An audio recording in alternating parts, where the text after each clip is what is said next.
Assalamualaikum warahmatullahi wabarakatuh. Kalau dilihat teks dengan judul Smart Health Clinic, ini sangat pendek. Tapi dari teks yang pendek ini kita bisa lihat ternyata teks ini kalimat-kalimatnya semuanya hampir menggunakan pola. Dan kita amati minimal ada 4 pola kalimat yang dipakai pada teks pendek ini. Yang pertama, coba kita lihat kalimat dengan pola there to be noun.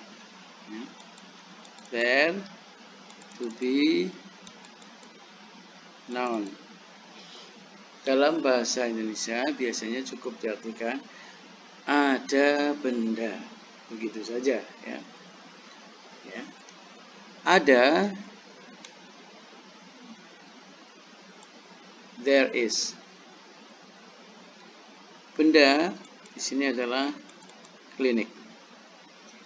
Polanya adalah there to be noun. Selalu begitu. Jadi ketika melihat kalimat dengan pola seperti ini, maka cukup kita artikan ada benda. Tinggal bendanya apa? Di sini kebetulan klinik, ya kita artikan ada klinik. Adapun big, karena hadir sebelum benda, apalagi ada menunjukkan benda, maka big itu hanya sebagai sifat. Kalimat dengan pola yang sama pada teks ini, yaitu kita lihat pada there are specialists. Ya, kita artikan cukup dengan ada spesialis. Some di situ hanya menunjukkan jumlah. Working, ya, bentuk ing sesudah benda spesialis hanya merupakan modifier atau menerangkan kata benda yang sebelumnya, yaitu yang bekerja. Ing menunjukkan present participle, biasanya diartikan yang atau yang begitu. Maka kita artikan ada beberapa spesialis yang bekerja untuk klinik itu. Apakah kita dapatkan yang lain dengan pola yang sama? Ya, ternyata masih ada, yaitu there is dispensary. Ya, di sini diartikan ya ada benda, bendanya dispensary, ada dispensary. Ya. Nanti ketika kita melihat kalimat yang dengan pola yang sama, tidak usah bingung. Bisa jadi nanti bentuknya seperti ini, there is-nya menjadi there will be, misalnya, akan ada. There must be, harus ada. There should be, seharusnya ada. There can be, mungkin ada. There has been, telah ada. Dan seterusnya. Demikian yang pola pertama yang dipakai pada teks klinik ini. Sekarang pola yang kedua yang ada di teks ini, ya, yaitu lihat, the walls are white. The walls are white. Kalimat berpola ini sebenarnya kalimat berpola subject to be complement. Cara menerjemahkannya seperti polanya juga, yaitu subjek adalah complement. Dindingnya adalah putih. Sehingga ketika kita tidak tahu kata white, ya cukup diartikan, atau tidak tahu kata wall, ya bahkan kita cukup mengartikan dengan wallnya white. Apakah kita menemukan di tempat lain atau di dalam teks yang sama ini, yaitu the clinic is very busy. Ya, kita artikan subjek adalah komplement. Kliniknya adalah sibuk. Walaupun kata adalah belum tentu kita baca, cukup dengan kliniknya sibuk. Kliniknya sangat sibuk.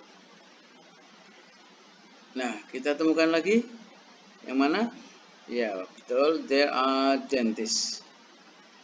Berarti artinya adalah mereka adalah dentist. Mereka adalah surgeon, dokter bedah. Mereka adalah internist, dokter penyakit dalam.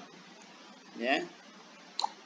Sehingga kita lihat pola ini bisa komplemennya berupa sifat seperti the clinic is busy. The walls are white. Tapi juga bisa berupa benda, yaitu they are dentists. Mereka adalah para dokter. They are helpful, kembali ke kata sifat. Ya. Kembali ke kata sifat. Bagaimana dengan the clinic is equipped? Nanti kita lihat, ini kita masukkan saja pola yang ke berikutnya. Ya. Sehingga sudah kita ketahui cara memahaminya, yaitu cukup subjek adalah komplement. Ya. Subjek adalah komplement. Mereka adalah dokter gigi. Mereka adalah dokter bedah. Mereka adalah dokter penyakit dalam. Ya. Apakah komplement bisa berupa jenis kata lain selain sifat benda? Ya, bisa juga keterangan tempat. Ya. Adverb of place. Seperti hanya, where are they? They are in the garden. Ya. Where is the clinic? The clinic is in Jakarta. Ya. Where is the cat? The cat is under the table. Berarti komplement bisa berupa keterangan tempat. Bahkan bisa juga gerund. Contoh, what is your hobby? My hobby is reading. His hobby is playing badminton. My hobby is swimming. My hobby is singing in the bathroom. Misalnya begitu ya. Berarti gerund bisa masuk kategori komplement. Ya. Kata kerja yang difungsikan sebagai kata benda. Pola berikutnya itu setelah subject to be complement adalah subject verb plus object. Kadang-kadang subject verb saja. Siapa atau di mana atau mana yang mana? Lihat, the clinic has 2 floors. Berarti biasanya menerjemahkan cukup dengan subjek objek. Klinik mempunyai objek, yaitu benda berupa lantai. Klinik punya 2 lantai. Yang lain mana? Roses and sunflowers grow there. Ya, mawar dan bunga matahari tumbuh di sana. Berarti tumbuh tidak perlu objek, sehingga prinsipnya adalah subject verb. Kadang ada objeknya seperti hanya flower di sini, ya. Ketika tidak ada objek ya seperti hanya tumbuh, jalan, tidur, lari, ya, tanpa objek. Berarti menerjemahkannya cukup subjek atau ber. Kalau ada objeknya mungkin subjek objek. Subjek menulis surat, subjek membuat proposal.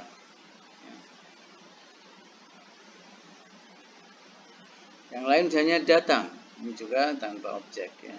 Penyakit datang.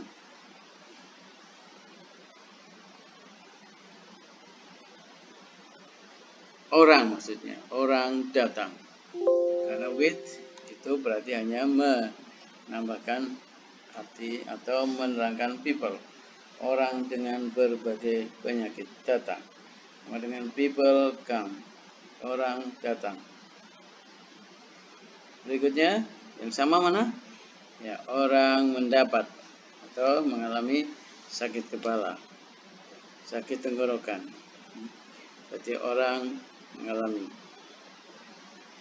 Yang lain adalah nurses help, perawat menolong.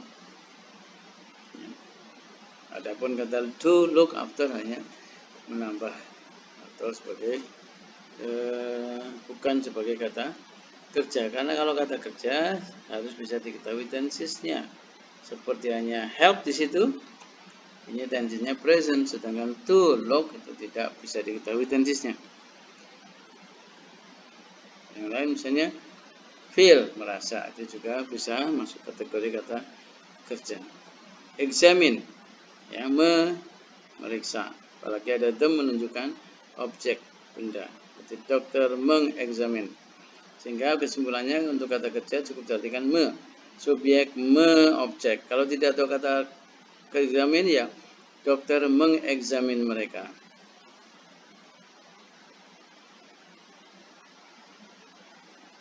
Ya, itu kata kerja dan cara mengartikan atau menemukan kata kerja di dalam sebuah teks kalimat, ya, mungkin juga ada di soal. Berikutnya adalah pola kalimat. Lihat, clinic is equipped.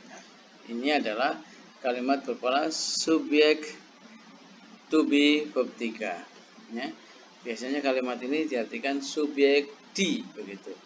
Clinic di, ketika tidak tahu artinya equip, ya cukup diartikan clinic di equip, ya, sehingga tinggal lihat kamus equip artinya apa. Jadi subjek diikuti to be, lalu diikuti verb 3, diartikan clinic di equip. Nanti akan didapati dalam teks-teks lain ketika menemukan subjek, lalu ada to be, is, am, are, was, were, will be, can be, has been, ya, must be, dan sebagainya. Lalu diikuti verb 3, maka diartikan di. Kalau will be, ya akan di. Kalau should be, ya harus di. Kalau must be, harus di, ya. Has been, ya telah di. Jadi tergantung kembali kepada to be-nya untuk tensesnya. Oke, thank you. Semoga bisa dipahami, yaitu bahwa di dalam teks pendek ini ternyata ada 4 pola kalimat yang dipakai. Pertama, yang diartikan ada, yaitu there, to be, noun, ada benda, ada klinik. Yang kedua adalah subject to be complement, seperti hanya the clinic is busy. Itu subject to be complement, atau yang they are dentist. Biasanya diartikan mereka adalah dentist. Yang ketiga, pola kalimat subjek verb, yaitu misalnya dokter cukup diartikan mengeksamin mereka. Dokter mengeksamin. Sehingga ini berbagai tenses bisa masuk di sini. Akan, ya, they will examine. Telah, has examined, ya. Akan telah, will have examined. Akan sedang, will be examining, dan seterusnya. Jadi sekian tenses bisa masuk semua dengan rumus subjek dulu, baru kata kerja dengan berbagai tensesnya, lalu objek bila mana ada objek. Kalau tidak ada objek, ya cukup seperti ini: orang datang, orang lari, orang berjalan, orang tidur, mereka datang misalnya. Oke, thank you, good luck.